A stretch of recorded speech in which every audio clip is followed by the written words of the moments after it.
society. Which goes back to this whole issue of how do societies protect themselves? Because you hold out great hope. I do. I mean, we say the word regulation, but what does that mean? What has to be taken apart here? All right. Well, first of all, it's not going to be the same regulation that worked a century ago, right? A century ago, for example, we confronted child labor. We didn't say, all right, let's have a negotiation. A 7-year-old can only work in a factory 3 hours a day. We didn't do that. We said no child labor, period. Those children are at home and they go to school. Today, we can't be talking about things like data ownership. That's like saying 7-year-olds work 3 hours a day. Data ownership is after the horse is out of the barn, because so much of these data should not exist in the first place. These are data that are illegitimately taken from our lives without, despite what Eric Schmidt says, without our permission, because it's done without our knowledge, so we couldn't possibly give our permission. So we have to have that new generation, that new century of regulation that interrupts these specific mechanisms, that says private human experience is out of bounds, is off base. It is not available to be the next virgin wood of capitalism. Private human experience is essential for a democratic society. It cannot be turned into a commodity. That's number one. We have to interrupt and even outlaw behavioral futures markets, because the consequence of a business that sells behavioral futures is a business that is on a collision course with democracy.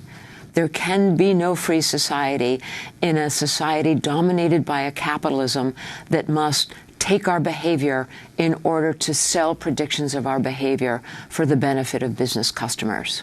Were you shocked by how little politicians understand? A younger generation will understand more the capacity of the digital world and how it can help you and how it can hurt you. But the lack of even understanding, those that are being regulated, the Facebooks, the Googles, the Amazons of the world, when they are faced with any possible regulation, they write the regulations. I know that seems a little discouraging. You know, I learned as a young student, I used to sit in on Milton Friedman's classes to figure out what he was teaching people at the University of Chicago when I was an undergrad. And even as a 17-year-old, I heard Friedman talking about the idea that public opinion today is legislation in 20 years. So there's a lag.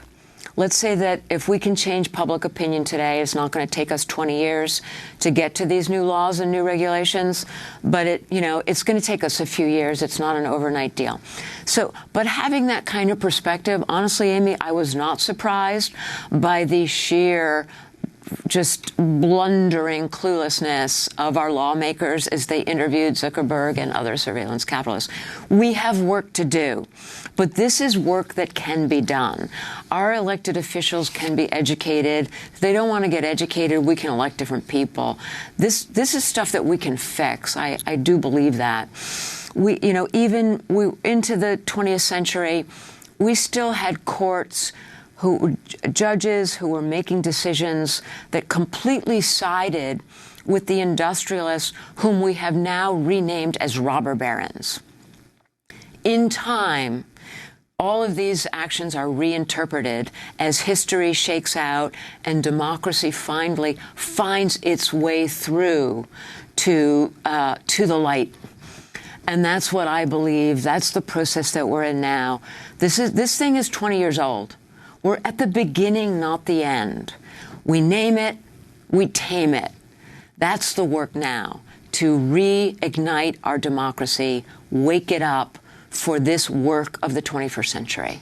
Shoshana Zuboff, I want to thank you so much for being with us. Professor Emerita at Harvard Business School, author of the new book just out, The Age of Surveillance Capitalism, The Fight for a Human Future at the New Frontier of Power.